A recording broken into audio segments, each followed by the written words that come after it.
August 20th, 480 BC, Thermopylae Pass. Blood soaked the mountain stones as 300 Spartans held off 100,000 Persian troops.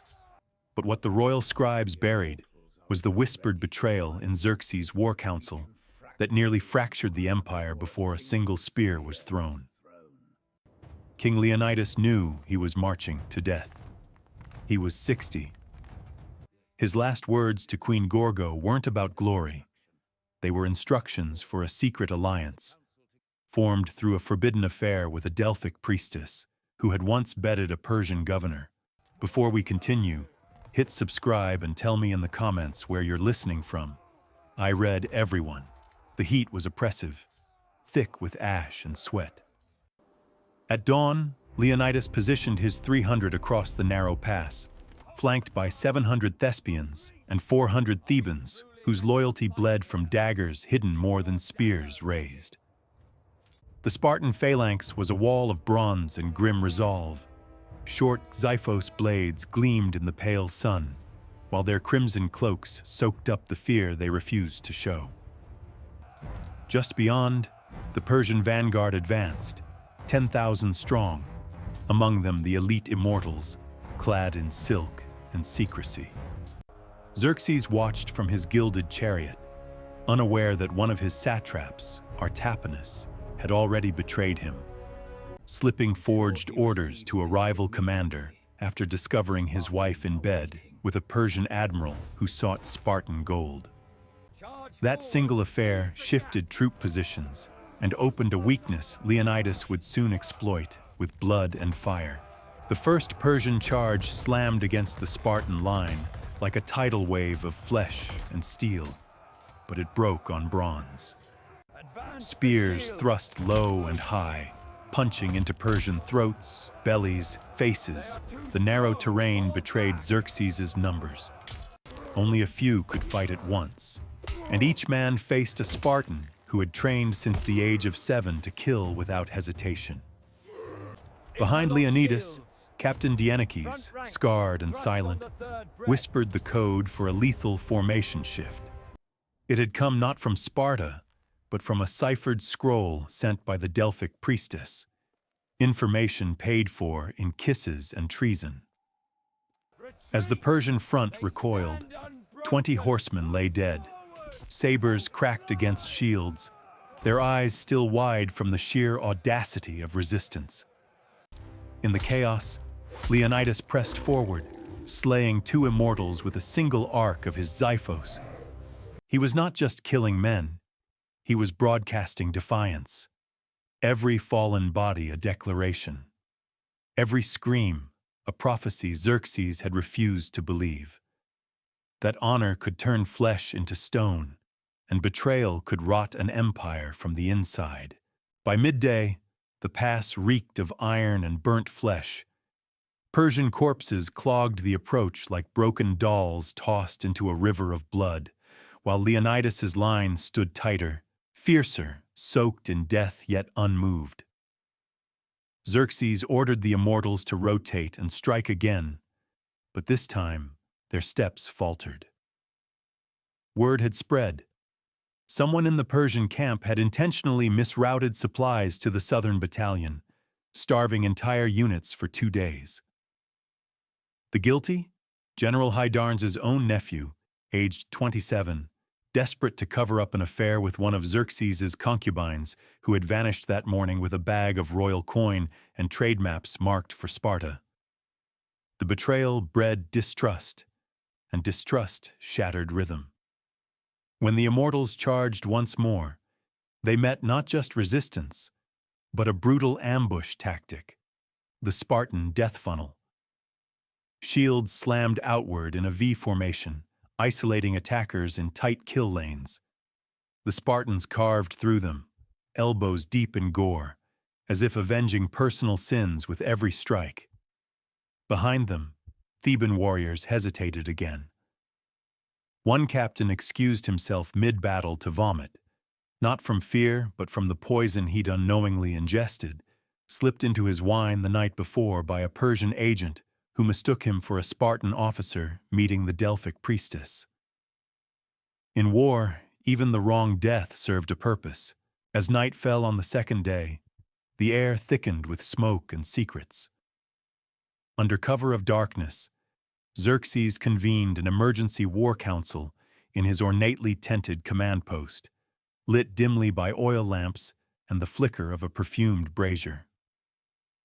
10 generals sat in a tense circle, but 2 seats remained empty. One belonged to Pharnabazus, last seen arguing with his lover, a eunuch chamberlain with contacts among the Greek scouts. The other to Ariaramnes, found dead that morning, his throat cut clean in his bedding, a Spartan tooth lodged in his palm. Officially, it was blamed on Greek infiltrators. Unofficially, it was assassination, a purge ordered by Xerxes' half-brother Mesistes, jealous of court favor and furious after discovering Ariaramnes had seduced Mesistes' bride under the guise of diplomacy. The murder turned the strategy session venomous. Accusations flew. Xerxes slammed his goblet to the floor and demanded progress. An hour later, a Greek shepherd named Ephialtes was slipped through the cordon, led by a masked Persian envoy. In his trembling hand, he carried the promise of betrayal and an offer to reveal the mountain goat path that bypassed the Spartan front entirely. The bribe? 2 quivers of gold, a silk-wrapped brooch laced with opium resin, and a foreign girl with eyes that matched the sea. No oath was made, just a nod, a whisper, and the fate of 300 warriors sealed in exchange for indulgence and fear. At dawn on the 3rd day, the ground trembled, not from the march of men, but from the dread of certainty. Leonidas awoke beneath his blood-stained cloak, sword laid across his chest like a lover's promise. The scouts had returned, pale and shaking. The pass had been betrayed. Ephialtes' path was no longer rumor. It was now a dagger pressed to their exposed spine. And yet, no Spartan flinched. Leonidas dismissed the Thebans. Some fled. Others stayed, too bound by pride, or too poisoned by prior oaths to Persian coin. The Thespians remained. Every single one. Among them, a youth named Demophilus, only 22, who had once bedded a married noble in Thebes, now disgraced by Persian letters exposed in a lover's quarrel. With death closing in, vengeance and passion burned the same. As Persian forces encircled, Leonidas turned to his captain and whispered a final order, not about retreat or survival, but legacy. They would fight in silence now. No war cries, no final prayers, only steel on flesh, like judgment made manifest. Spears snapped, flesh tore, shields shattered, but the line held, like a heartbeat refusing to stop. Corpses piled like sandbags. Leonidas fell with 3 arrows in his chest, a blade in his thigh, and a snarl on his lips. He died not a king, but a myth, drenched in betrayal, surrounded by brothers. The sun sank behind the cliffs, and Xerxes stepped across broken shields and burned flesh to claim his hollow victory. Leonidas's body was crucified as a warning, but even bound and bloodied, he looked like the accusation of 1,000 dishonors. History recorded defeat. But behind that lie rotted the truth. An empire had won the field, but lost its soul to scandal, conspiracy, and the cost of cowardly desire. The hot wind that night did not carry cheers, only groans and whispers of a queen awaiting word from a Delphic priestess with blood still on her hands. But Gorgo never wept. Not in view of Sparta's elders, nor in her private quarters, where scented oil masked the rot of betrayal. She stared at the coded message smuggled to her beneath a basket of figs, Leonidas's final words inked in a cipher known only to them and the Delphic priestess, who bore the stain of too many bedchambers, too many bribes.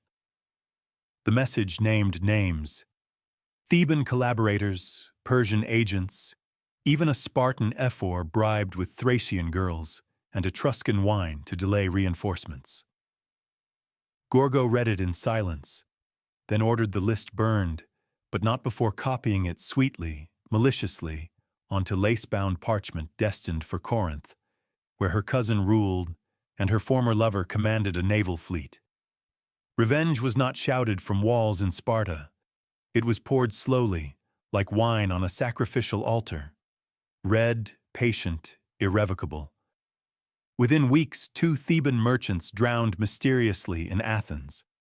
A Persian envoy was found castrated outside Delphi, coins sewn into his mouth.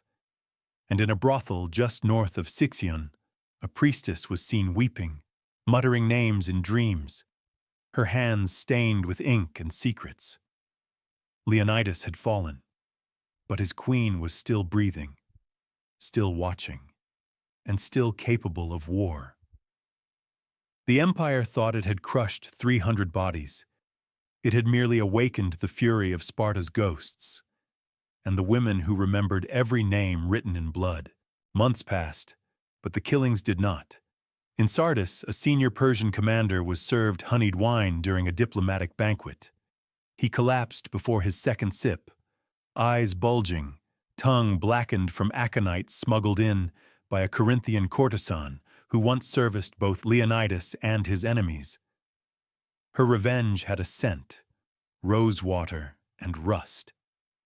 She vanished before sunrise, leaving behind only a sandal and a whisper scrawled in Greek across a silken bedspread, for Thermopylae.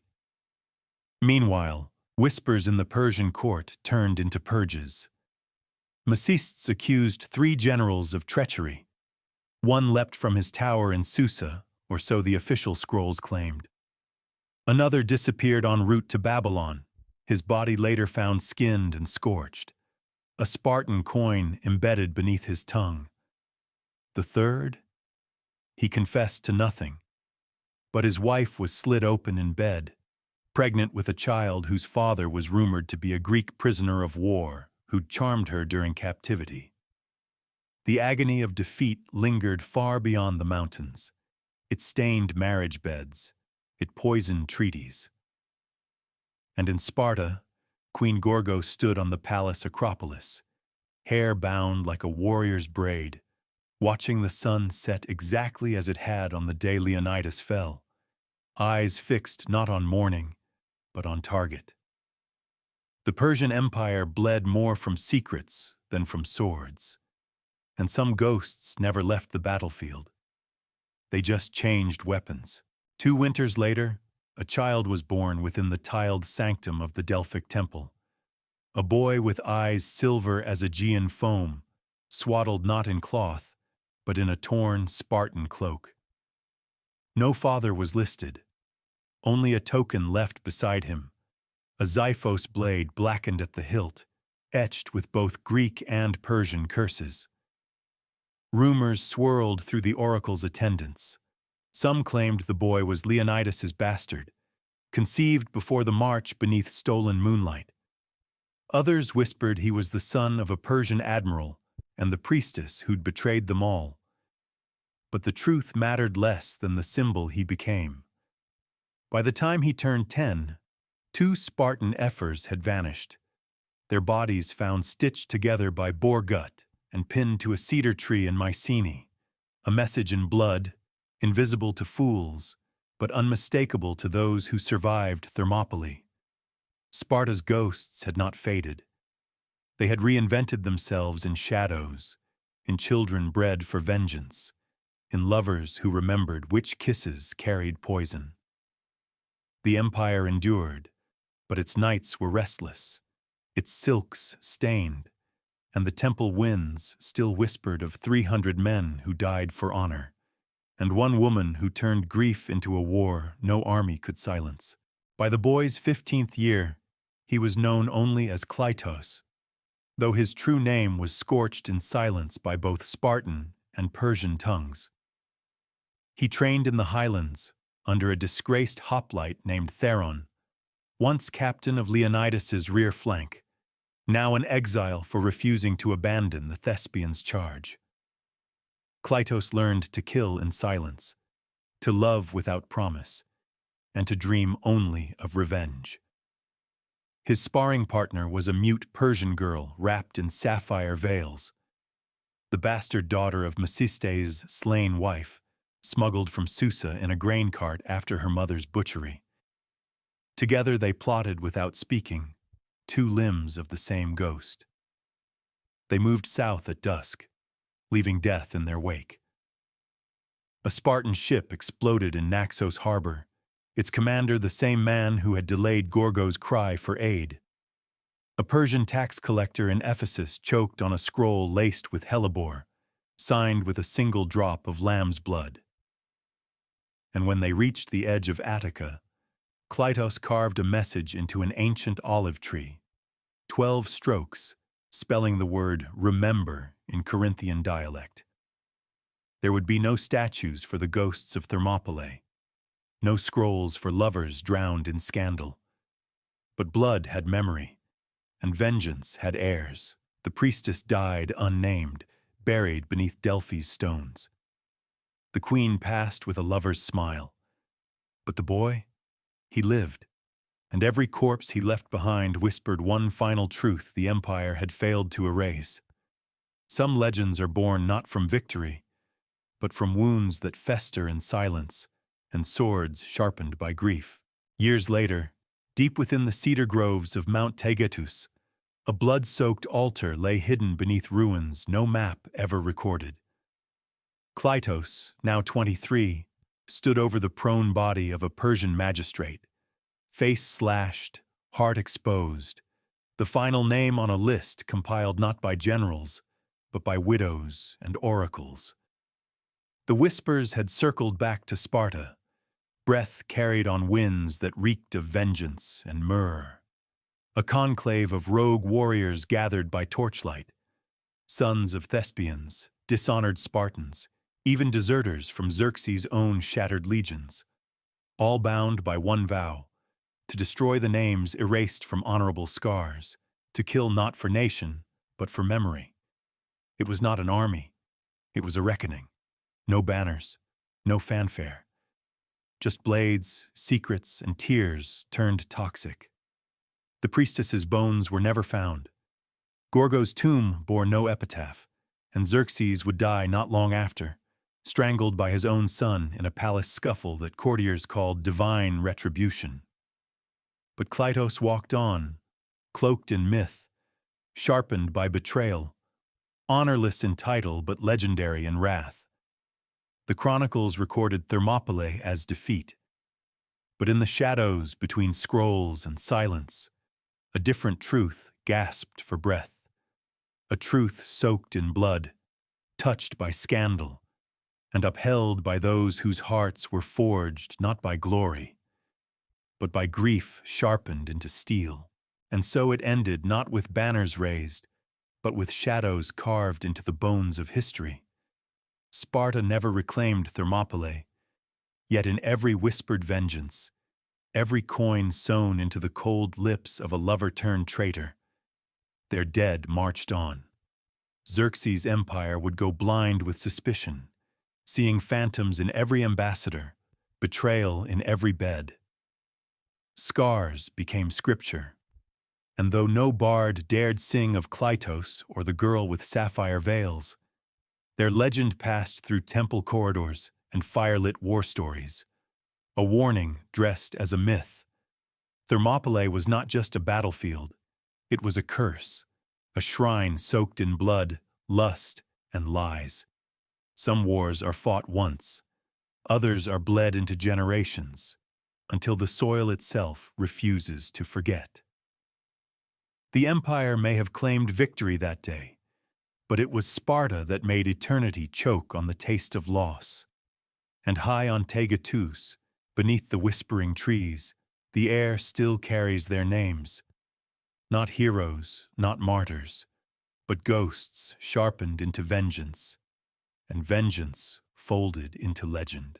They buried the last name at sunrise, deep beneath a fig grove once tended by Spartan widows, now stained with the sacrifices of secrecy. No tomb, no marker. Only a dagger thrust into the roots, its hilt wrapped in silk once worn by a Delphic priestess who'd played both sides until neither trusted her. The boy, now a man and a myth, vanished into that morning hush, leaving behind nothing but a folded olive branch scorched with a single word: enough. History would remember Thermopylae as tragedy, as valor, as resistance against the impossible. But buried beneath that noble lie festered the real legacy of affairs traded like coin, betrayals etched into flesh, and vengeance that outlived kings. The warriors were gone. The crimes still whispered. And the scandal? It rooted deep, flowering in silence where memory tasted like copper and victory had the stench of rotting crowns. The path through that pass remains barren. No birds sing, no statues stand. Only wind remains, and the ghosts of 300 men, one furious queen, and a boy who learned to love war because it remembered the dead better than peace ever could.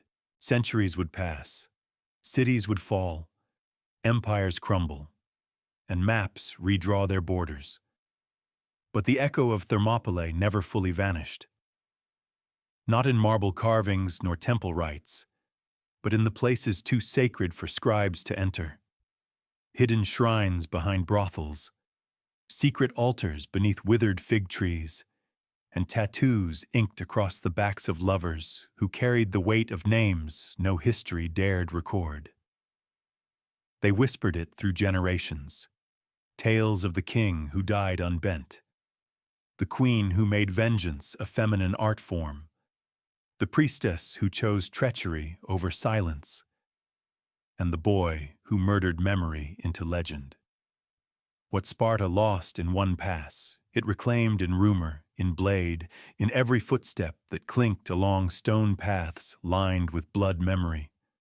Thermopylae was no mere stand. It was a contract signed in betrayal and sanctified in revenge. And though the Persian Empire stretched for lifetimes beyond that narrow chokehold, its nights remained haunted by the sins born there, and by the ghosts who never stopped sharpening their grief into silence, and their silence into something far louder than war, truth that refused to die. A truth whispered still along the mountain winds. Glory fades, power rots, but scandal remembers everything. And so this is how Thermopylae endured, not in marble, not in legend, but in wounds cleverly hidden. A past choked not just with bodies, but with secrets that rewrote bloodlines and bent fates. The Persians may have walked over Spartan corpses, but what they failed to conquer was the memory those corpses fed. Every tear Gorgo never shed poisoned another treaty. Every kiss traded in a Delphic chamber defiled a throne. Every child born of grief carried blades sharper than truth. In time, the empire forgot what it had feared, what it had broken, what it had bought with treachery. But the mountain didn't forget. The dead didn't forgive. And the stories lingered long after the banners had rotted. Stories that every soldier fears and every lover dreams. Thermopylae did not end in slaughter. It began there, with love that killed empires, with lies that outlived kings, and with 300 names whispered still along the stone, not as heroes or martyrs, but as those who proved one final, unbroken truth. A blade can sever a man's life, but only scandal will haunt his empire. So the chronicles stayed silent, not from ignorance, but from fear. For knives could be dodged, armies repelled, but shame? That crept like poison through every parchment, whispering that Thermopylae was never just about defense. It was retribution in bronze, seduction in crimson, memory warped into blade. The names were lost, but their sins were not. Each one stitched into generations of whispered revenge, of whispered names in temple soot. The empire tried to erase the scandal, to drown it in gold and scrolls. But scandal needs neither stage nor song, only silence thick enough to echo. And in that silence, between the clash of shields and the gasp of poisoned lips, a truth still breathes. Glory dies. Love betrays. But the ghosts of 300 men, a queen with storm in her eyes, and a child born of secrets, they never fade. They wait. They speak. They remember. So let the historians mark their clean timelines and polished tales, but keep your ear to the stone, to the wind along the pass, to the cold breath that rises where 300 fell. For there, beneath each shattered shield and gutted oath, lies the truth no empire could cleanse. That conquest born of betrayal breeds only ghosts, and ghosts do not forgive. They haunt like hunger. They whisper through the veins of widows and the dreams of bastard sons. Thermopylae was not a stand. It was a reckoning scripted in lust, inked in treachery, and carved into flesh. And every time the wind howls through that narrow cut of bloodied earth, it moans not for victory, but for justice unserved, for the queen who never wept, for the priestess who kissed empires into ruin, for the boy who crowned grief with steel. Their names are gone, but their vengeance, it never ends. It only waits, dagger in hand, for silence deep enough to scream through again. And so the last truth of Thermopylae wasn't written in scrolls, but whispered in back rooms and carved into the ribs of those who dared to remember. As the empire cracked under its own weight, as sons turned on fathers and generals slit each other's throats during banquets disguised as peace negotiations, the names erased at that mountain pass lived on, in coded songs sung by whores outside Delphi, in the dagger-shaped birthmarks of bastard heirs, in the smuggled messages hidden inside amphorae of oil and sent across the Aegean. No monument could hold their story. No victory could erase their dirt. The past grew silent, yes, but it was not peace. It was the silence of a curse that still tasted like ash. Thermopylae did not end in legend. It endured in scandal. It thrived in betrayal. And it echoed in the breastbone of every empire arrogant enough to forget that even the dead can plot revenge. And even memory can sharpen itself into something far deadlier than bronze. A secret too dangerous to name, and therefore never, ever forgotten. No imperial edict could smother what bled from that pass. Long after Xerxes' name turned to dust and Sparta's walls to echoing stone, the real legacy festered in shadows, among courtesans who bore sons with no listed fathers, among priests who trembled before altars carved with unrecorded oaths. The last known survivor of the conspiracy, a Theban scribe named Acanthus, died in his sleep, aged 79, with a sealed scroll clenched in one rotted hand. No one dared open it. They buried it beneath layers of tar and olive ash, because sometimes history isn't silenced by fear, it's entombed by choice. Thermopylae was never just blood and spears. It was the dirtiest secret carved into the bones of two empires. And in the silence that followed, the last truth still crawled along the rocks like a thing half dead, half divine. Some wars are not about victory. They're about making sure the wound never heals. So that memory, raw and ruined, stains the future forever. And that's the truth they buried with the bodies. The one passed only from lips blistered by poison and fingers ink-stained with forbidden names. Thermopylae was more than a final stand. It was a starting point for rot cloaked in discipline, scandal disguised as sacrifice. The empire called it a victory. Sparta called it a loss. The truth? It was a pact, sealed in martyrdom, broken by desire, and avenged in blood. The mountain remembers, the wind repeats, the silence screams, and somewhere, beneath crumbled stone and scorched scroll, a blade still waits, unclaimed, unsheathed, immortal.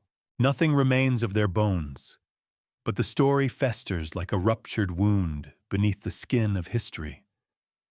The throne rooms rebuilt, the altars re-blessed, and the borders redrawn, but under every stone, beneath every oath, Thermopylae whispers. Not of glory nor courage, but of what men do in the dark for desire, for pride, for whispered names they dare not utter in daylight. The Persians erased the bodies, the Spartans buried the dead, but no one ever silenced what truly burned in that pass. That warriors break, kings bleed, and empires fall not from blades, but from the secrets they cannot bury. And so the silence holds, right up to this breath, this word, this memory you now carry. Thermopylae was not the end, it was the infection, and history still limps from its wound.